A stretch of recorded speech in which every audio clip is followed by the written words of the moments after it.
Good evening to all. This is Padma Singh and welcome back to Pole Path. Again हम जो है कुछ प्रश्नों की प्रैक्टिस करेंगे और प्रैक्टिस में वही हमारी प्रैक्टिस क्विज टाइप होती है जहाँ की टाइम मैनेजमेंट एंड एक्यूरेसी दोनों को देखते हैं हम।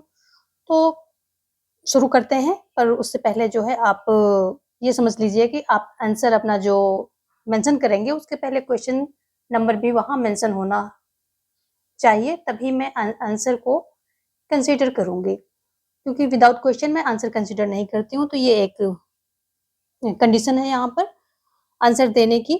और आप हमें टेलीग्राम पे फॉलो कर सकते हैं सारी पीडीएफ वगैरह पाने के लिए। तो पोल पाथ के नाम से बना है, आप सर्च करके भी इसको फॉलो कर सकते हैं। साथ में डिस्क्रिप्शन में लिंक दिया गया है, तो उससे भी आप जो है हमें फॉलो कर सकते हैं। @ नहीं लगाना है, ओनली पोल पाथ पे देखना है, ठीक है। और लोक प्रशासन पे क्लासेस जा रही हैं, उसका जो है फ्री पीडीएफ यानी कि पीडीएफ भी और प्लस जो मेरे हैंड रिटन नोट्स हैं वो सभी आपको मिलेंगे। तो टेलीग्राम ज्वाइन करेंगे, वहीं से आप अवेल कर पाएंगे। जैसे क्लासेस कंप्लीट होती हैं लोक प्रशासन की, जो कि कंप्लीट होने वाली हैं, और वैसे ही आपको जो है सारी नोट्स और पीडीएफ सारा कुछ मैं प्रोवाइड कर दूंगी। टेलीग्राम पे आप ज्वाइन कर लें, वहीं पर आपको सारा कुछ मिल जाएगा। तो चलिए देखेंगे आज का पहला क्वेश्चन। हम पहला क्वेश्चन है, क्या कह रहा है कि विच of the following is correct regarding look east policy. पूर्व की ओर देखो नीति के संबंध में निम्नलिखित में से कौन सा सही है। फर्स्ट है, India became a dialogue partner of ASEAN in 1996। Bharat 1996 में आसियान का संवाद भागीदार बना, ठीक है। जबकि दूसरा क्या कह रहा है, it became summit level partner in 2002। तो यह 2002 में शिखर स्त्री भागीदार बना। जबकि तीसरा क्या कह रहा है, इन 2012 the relationship got upgraded into a strategic partnership। 2012 में इस संबंध को एक रणनीतिक साझेदारी में अपग्रेड किया गया। तो ऑप्शन आपके पास है कि पहला और दूसरा कौन सा सही पूछ रहा है, पहले उसको ध्यान दीजिए, ठीक है। करेक्ट पूछ रहा है, पहला दूसरा करेक्ट है या दूसरा तीसरा करेक्ट है, या फिर 1 और 3rd है, या फिर 1 2 3 कौन सा है। तो ये जो है दूसरा और तीसरा यहाँ पर करेक्ट हो जाएगा। It became summit level partner in 2022 और 2012 में क्या है, इस संबंध को एक रणनीतिक साझेदारी में अपग्रेड किया गया। तो दूसरा और तीसरा यहाँ पर यानी कि ऑप्शन बी आपका जो है राइट हो जाएगा। देखेंगे नेक्स्ट क्वेश्चन। अगला क्वेश्चन एक्ट ईस्ट पॉलिसी से है। जैसे कि पहले जो है लुक ईस्ट पॉलिसी पे काम किया गया था, उसी को अपग्रेड किया गया और एक्ट ईस्ट पॉलिसी उसको बना दिया गया है। तो what are the 4 C's of act east policy. Act east policy के 4 C क्या हैं, कल्चर, कॉमर्स, कनेक्टिविटी और कैपेसिटी बिल्डिंग। तो क्या इसमें पहला दूसरा तीसरा है, या दूसरा तीसरा चौथा है, या पहला तीसरा चौथा है, या जो पहला दूसरा तीसरा चौथा यानी कि सभी हैं। तो इसके लिए आपको बताना है आंसर क्या है, सारे सही हैं या इनमें से कुछ सही हैं। तो यहाँ पर जो है ये जितने भी हैं इसमें सारे सही हैं। ऑप्शन डी यहाँ पर राइट हो जाएगा, फर्स्ट सेकंड थर्ड फोर्थ, ठीक है। जो वो लुक ईस्ट पॉलिसी थी उसमें सिर्फ जो है आसियान के देश आते थे, जबकि इसमें ASEAN plus other south east countries आ जाती हैं, ठीक है।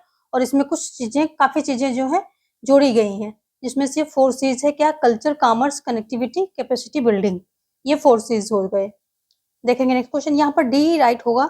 सभी जितने लोग सेशन में ज्वाइन किए हैं, सबसे पहले तो क्लास को जो है शेयर कर दें ताकि और लोग भी आकर के जुड़ सकें, और लाइक कर दें।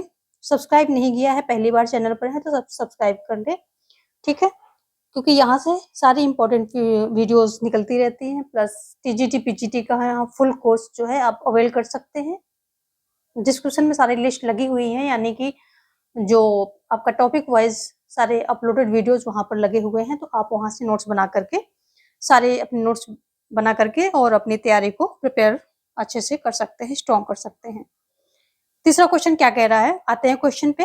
क्या कह रहा है, which of the following is incorrect regarding SAARC. पहला है, it was established with the signing of the SAARC charter in Dhaka on 8 December 1985। इसकी स्थापना 8 दिसंबर 1985 को ढाका में सार्क चार्टर पर हस्ताक्षर के साथ हुई थी। बी क्या कह रहा है? The foreign secretaries of the 7 founding countries Bangladesh, Bhutan, India, Maldives, Nepal, Pakistan and Sri Lanka met for first time in Colombo in April 1981. 7 संस्थापक देशों के विदेश सचिव बांग्लादेश, भूटान, भारत, मालदीव, नेपाल, पाकिस्तान और श्रीलंका पहली बार अप्रैल 1981 में कोलंबो में मिले। अब आपको बताना है इनमें से कौन सा गलत है। पहला गलत है, दूसरा गलत है, कोई नहीं गलत है या फिर दोनों गलत हैं। ठीक है, तो यहाँ पर जो है सी ऑप्शन हो जाएगा, यानी कि कोई नहीं गलत है, नन ऑफ द अबव जो है इसमें से कोई भी गलत नहीं, यानी कि दोनों सेंटेंस आपके राइट है। ऑप्शन सी यहाँ पर राइट हो जाएगा।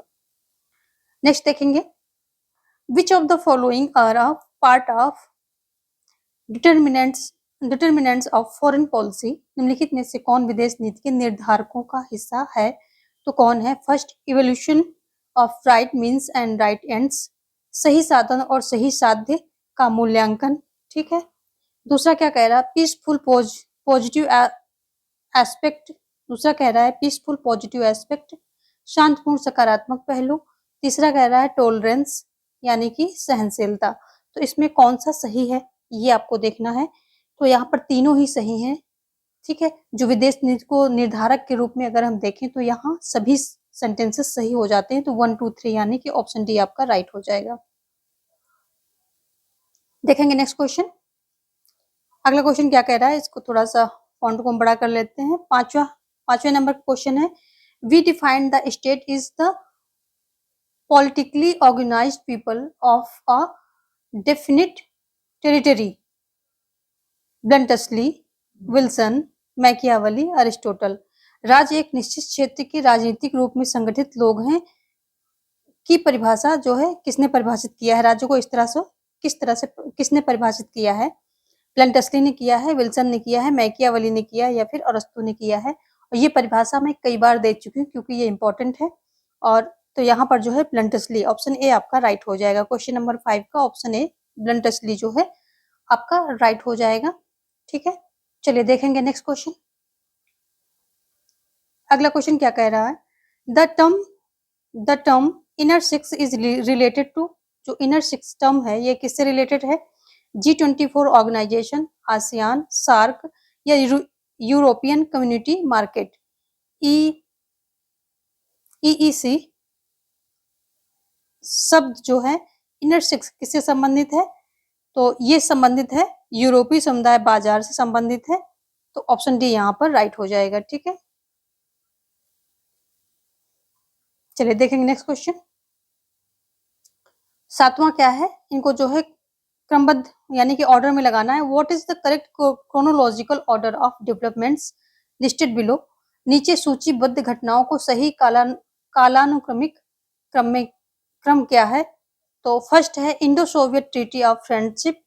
ठीक है, भारत सोवियत मैत्री संधि। सेकेंड है India first nuclear explosion at Pokhran में भारत का पहला परमाणु विस्फोट। जबकि थर्ड है Cuban missile crisis, Cuba missile संकट। फोर्थ कह रहा है adoption of structural adjustment programme of India, Bharat के संरचनात्मक समायोजन कार्यक्रम को अपनाना। भारत के द्वारा जो स्ट्रक्चरल एडजस्टमेंट अपनाया गया था, तो वो सारी इनको सब जो है कैसे क्रम में लगाना है। तो सबसे पहले हमारा क्या आ जाएगा, तो सबसे पहले इसको हम लगा Indo Soviet treaty of friendship कब हुई थी? 1971 में हुई थी। इंडिया फर्स्ट न्यूक्लियर एक्सप्लोजन कब हुआ था? ये 1974 में होता है। फिर क्यूबन क्राइसिस कब होता है? 1962 में होता है। जबकि adoption of structural adjustment programme of India ये 1991 में होता है। ठीक है, एलपीजी पॉलिसी को अपनाया था जब इंडिया में जो है फॉरेन करेंसी की कमी हो गई थी, तो ये अपनाया था। ठीक है, तो यहाँ सबसे पहले क्या हो गया हमारा थर्ड फर्स्ट और second and fourth. Third first second fourth यानी ऑप्शन बी आपका जो है राइट हो जाएगा। ठीक है, क्वेश्चन नंबर 7 का ऑप्शन बी राइट हो रहा है। अगला देखेंगे क्वेश्चन नंबर 8 क्या कह रहा है, ऑटम क्या है? Atoms for piece was the disarmament plan but forward by which world leader? ठीक है, शांति के लिए परमाणु किस विश्व नेता द्वारा प्रस्तुत एक निशस्त्रीकरण योजना थी? जवाहरलाल नेहरू और क्रुश्चेव या फिर आइजनहावरस और या फिर केनेडी? तो ये जो है आइजनहावरस थे ना, इनके द्वारा जो है ये प्रस्तावित एक क्या था? योजना थी। ठीक है, देखेंगे नेक्स्ट क्वेश्चन। 8 का जो है ऑप्शन सी यहाँ पर राइट हो जाएगा। 9 देखेंगे। The term cooperative federalism emerged after. शब्द सहकारी संघवाद किसके बाद उभरा? सहकारी संघवाद शब्द है जो किस इवेंट या किस पीरियड के बाद उभरा? तो वही है यहाँ द फर्स्ट वर्ल्ड वॉर, प्रथम विश्व युद्ध, at the time of new deal legislation in the USA, संयुक्त राज्य अमेरिका में न्यू डील विधान के समय, या फिर सी कह रहा है as part of Soviet constitution of 1937 1937 के सोवियत संविधान के हिस्से के रूप में, या फिर after the second world war, द्वितीय विश्व युद्ध के बाद। तो ये द्वितीय विश्व युद्ध के बाद ये जो है टर्म यानी सहकारी संघवाद द्वितीय विश्व युद्ध के बाद ही सुना जाने लगा है, उसी के बाद इसमें उभार आया था। ऑप्शन डी यहाँ पर राइट हो जाएगा। क्वेश्चन अगला देखेंगे। क्वेश्चन 10 क्या कह रहा है? तो क्वेश्चन 10 को देखेंगे क्या कह रहा है। Structuration as a concept is a way of analyzing the relationship between structures and actor was suggested by। संरचना एक अवधारणा के रूप में संरचनाओं और अभिनेताओं के बीच संबंधों का विश्लेषण करने का एक तरीका है जिसका सुझाव दिया गया था। किसके द्वारा दिया गया था? ऑप्शन है टेलकॉट पार्सन्स के द्वारा दिया गया था, या एंथनी गिडेंस के द्वारा दिया गया था, या रॉबर्ट निफ्सेट के द्वारा दिया गया था, या माइकल फोकोल्ट के द्वारा दिया गया था। क्वेश्चन नंबर जो है 10 का आंसर सभी करेंगे, राइट आंसर देंगे। तो ये एंटनी गिडेंस के द्वारा दिया गया था। ऑप्शन बी यहाँ पर जो है राइट हो जाएगा। ठीक है, ऑप्शन बी यहाँ पर राइट हो जाएगा। देखेंगे नेक्स्ट क्वेश्चन। क्वेश्चन अगला क्या कह रहा है? 11 नंबर क्वेश्चन क्या कह रहा है? Who of the following has coined the term under development. निम्न में से किसने अल्प विकास शब्द गढ़ा? यहाँ अल्प विकास शब्द की बात हो रही है। किसने गढ़ा है ये? एंटोनियो ग्राम्सी ने, या रोजा लग्जमबर्ग ने, या इमैनुअल वॉलस्टीन ने, या फिर केनेथ वॉल्टर्स ने। तो क्वेश्चन नंबर किसका 11 का आंसर देना है आपको, और ये है जो इमैनुअल वॉलस्टीन है, ये है ऑप्शन सी आपका जो है सही हो जाएगा। तो इन्होंने ही अल्प विकास शब्द गढ़ा था। Next, major consequences of European union coming into existence are. यूरोपीय संघ के अस्तित्व में आने के प्रमुख परिणाम हैं। नंबर 1 कॉमन करेंसी यानी सामान्य मुद्रा, 2 सिंगल फॉरेन पॉलिसी एकल विदेश नीति, या सिंगल यूरोपियन मार्केट एकल यूरोपीय बाजार, या सिंगल टैक्सेशन एकल कराधान। तो अगर प्रमुख कारणों की बात करें उसके अस्तित्व में आने के लिए, तो यहाँ पर कहो जाए सिंगल फॉरेन पॉलिसी हो जाएगा। ठीक है, और एकल यानी सिंगल यूरोपियन मार्केट हो जाएगा। ये दो चीजें जो हैं यूरोपियन यूनियन के आने में सबसे ज्यादा महत्वपूर्ण भूमिका निभाती हैं। तो ये ऑप्शन जो क्वेश्चन नंबर 12 है उसका ऑप्शन सी सही होगा। 1 और 3 जो कॉमन करेंसी यानी सामान्य मुद्रा के होने से ट्रेड में काफी आसानी होती है, और तीसरा क्या था? एकल यूरोपीय बाजार यानी सिंगल यूरोपियन मार्केट। तो ऐसी मार्केट जहां पर ट्रेड करने में सिंगल यूरोपियन मार्केट, जहां पर सभी जितने भी देश कनेक्टेड होते हैं उनकी एक मार्केट होती है, और उन पर कोई एक्स्ट्रा जो है टैक्स चार्ज या फिर जो भी फॉर्मेलिटीज होती है वो नहीं करना पड़ता है। तो एकल यूरोपीय मार्केट और सामान्य मुद्रा, ये दो मेन कारण थे, फर्स्ट एंड थर्ड। ठीक है, ऑप्शन सी यहाँ पर राइट होगा। फर्स्ट एंड थर्ड ये दोनों यहाँ पर सही हो जाएंगे। अगर सबसे पहला पूछा जाए तो कॉमन मार्केट था, और कॉमन मार्केट में सामान्य मुद्रा की बहुत ज्यादा आवश्यकता होती है, तो वो भी था इसमें। तो यहाँ फर्स्ट एंड थर्ड, पहला और तीसरा, ये सही हो जाएगा ऑप्शन सी। देखेंगे नेक्स्ट क्वेश्चन। अगला क्वेश्चन क्या है? क्वेश्चन नंबर 13 क्या कह रहा है कि ping pong diplomacy referred to the beginning of a new relationship between. Ping pong कूटनीति ने एक नए रिश्ते की शुरुआत को संदर्भित किया कौन कौन से देशों के बीच में? India China, Taiwan and China, USA and China, या फिर पाकिस्तान एंड चाइना। ठीक है, तो क्वेश्चन नंबर 13 का आंसर सभी करेंगे। राइट आंसर क्या होगा इसका? तो ये हो जाएगा यूएसए एंड चाइना के बीच में पिंग पोंग पॉलिसी की शुरुआत की गई थी। ठीक है, ये जो नए रिश्तों की शुरुआत को संदर्भित किया था किसने? पिंग पोंग कूटनीति ने। तो यूएसए एंड चाइना के बीच में ये हुआ था। सी राइट हो जाएगा। देखेंगे नेक्स्ट क्वेश्चन।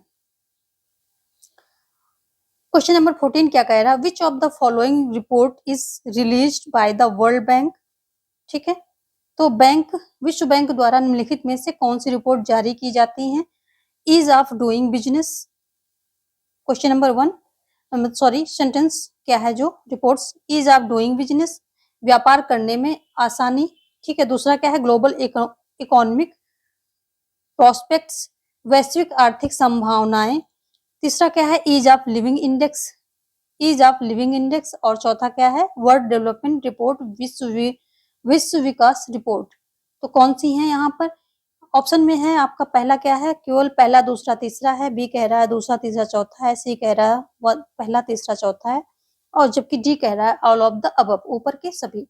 ठीक है, और अब आप क्वेश्चन नंबर फिर से देख लीजिए। क्वेश्चन नंबर 14 का आंसर आपको करना है, तो ये हो जाएगा डी ऑल ऑफ अबव। ठीक है, ये सभी हो जाएंगे पर ऊपर के सभी। Next, which country account for more green house gas emissions than all of the world's development nation combined? ठीक है, दुनिया के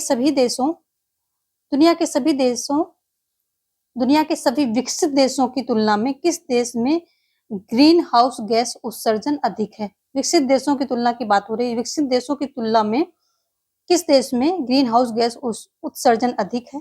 ठीक है, पहला है चाइना, दूसरा है ब्राजील, तीसरा है इंडिया और चौथा है ऑप्शन नोटा यानी नन ऑफ द अबव। तो यहाँ पर बेशक चाइना, ऑप्शन ए जो है आपका राइट हो जाएगा। ठीक है, चाइना। नेक्स्ट क्वेश्चन क्या कह रहा है कि विच political theory propounded that state will ultimately disappear? किस राजनीतिक सिद्धांत ने प्रतिपादित किया कि राज्य अंततः लुप्त हो जाएगा? कौन सा है? श्रमिक संघवाद यानी कि सिंडिकलिज्म। फिर क्या है? फेबियन समाजवादी यानी कि फेबियन सोशलिस्ट। और फासिस्टवाद यानी कि फासिज्म। और साम्यवाद यानी कि कम्युनिज्म।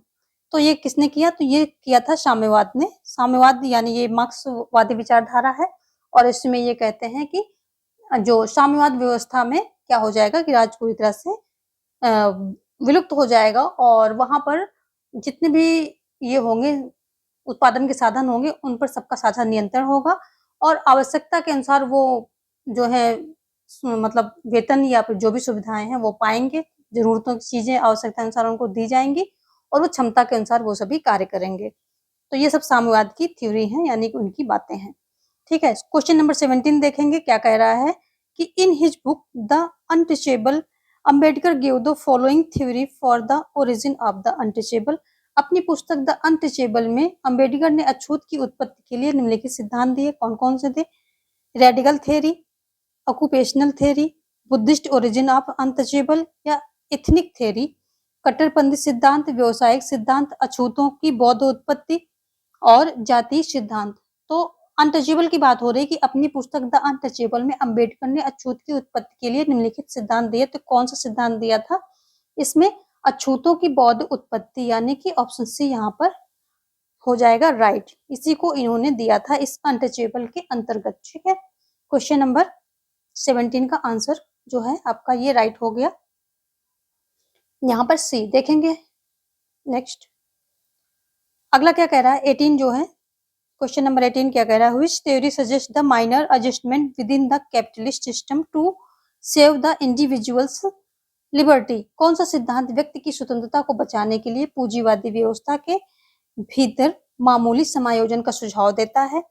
तो फंक्शनलिज्म यानी कार्यात्मकता। बी कह रहा है सिस्टम्स थ्योरी यानी कि सिस्टम का सिद्धांत। सी कह रहा है लिबरल इंडिविजुअल थ्योरी यानी कि उदार व्यक्तिगत सिद्धांत। जबकि डी कह रहा है सोशल कॉन्ट्रैक्ट थ्योरी यानी सामाजिक अनुबंध सिद्धांत। ठीक है, तो कौन सा है? ये कौन सा कहता है जो मामूली समायोजन को सुझाव देता है किसमें? व्यक्ति की स्वतंत्रता को बचाने के लिए। तो ये निसंदेह उदार व्यक्तिगत सिद्धांत। ये जो है जब इसकी जो काफी ज्यादा विरोध होने लगा तो इसने जो है समायोजन किया था अपने अंदर और वहां पर जो है राज्य को काफी सारी चीजें यानी कि एक प्रकार से लोकतांत्रिक राज्य की इसने जो है बात की थी कि हाँ राज्य को कल्याणकारी कार्य भी करने चाहिए। अदरवाइज ये पहले क्या कहता था कि राज्य सिर्फ शांति सुरक्षा और जो है कानून व्यवस्था इतना ही काम करेगा, इसके अलावा और कोई काम उसको करने की जरूरत नहीं है। और व्यक्तिगत स्वतंत्रता में तो बिल्कुल हस्तक्षेप उसको करना ही नहीं है, ठीक है। लेकिन जब इसके विरोध में मार्क्सिज्म आ गया और दूसरे सिद्धांत जब उठ खड़े हुए, दूसरी विचारधाराएं उठ खड़े हुई, तो इसने अपने आप को बचाने के लिए क्या किया था कि ये जो है अपने आप में समायोजन यानी कि थोड़ा सा इम्प्रूवमेंट लाने की कोशिश की थी और राज्य को कुछ लोक कल्याणकारी कार्य भी दिए गए थे इसके द्वारा। चलिए क्वेश्चन नंबर 18 का सी यहाँ पर राइट हो जाएगा ना। चलिए देखेंगे हम नेक्स्ट 19 क्या कह रहा है। क्वेश्चन नंबर 19 कह रहा है who among the following has given the concept of capabilities of a political system. निम्नलिखित में से किसने राजनीतिक व्यवस्था की क्षमताओं की अवधारणा दी है? किसने किया है? लुसियन पाई ने दिया है या डेविड ईस्टन ने दिया है या सैमुअल पी हंटिंगटन ने दिया है या फिर गैब्रियल ऑलमंड ने दिया है? तो ये देने वाले डेविड ईस्टन है। ऑप्शन बी आपका राइट हो जाएगा, ठीक है। ऑप्शन बी आपका राइट हो जाएगा क्वेश्चन नंबर 19 का। चलिए देखेंगे नेक्स्ट क्या कह रहा है। The concept of new public administration is associated with. नए लोक प्रशासन की अवधारणा किसके साथ जुड़ी हुई है? तो बर्कले सम्मेलन के साथ जुड़ी हुई है या Princeton school of public administration के द्वारा जुड़ी हुई है, ठीक है, या फिर फ्रैंकफर्ट स्कूल या फिर मिन्नोब्रुक कॉन्फ्रेंस यानी कि मिन्नोब्रुक सम्मेलन। तो यहाँ पर मिन्नोब्रुक कॉन्फ्रेंस जो है यही यहाँ पर राइट हो जाएगा, ऑप्शन डी मिन्नोब्रुक कॉन्फ्रेंस, ठीक है। तो द जो न्यू पब्लिक एडमिनिस्ट्रेशन है तो ये मिन्नोब्रुक सम्मेलन यानी कि मिन्नोब्रुक कॉन्फ्रेंस के साथ रिलेटेड है। ऑप्शन डी यहाँ पर राइट हो जाएगा। So that's all for today. If you like the session, please do like, share and subscribe. And thanks for watching. Have a great life. Jai Hind, Jai Bharat.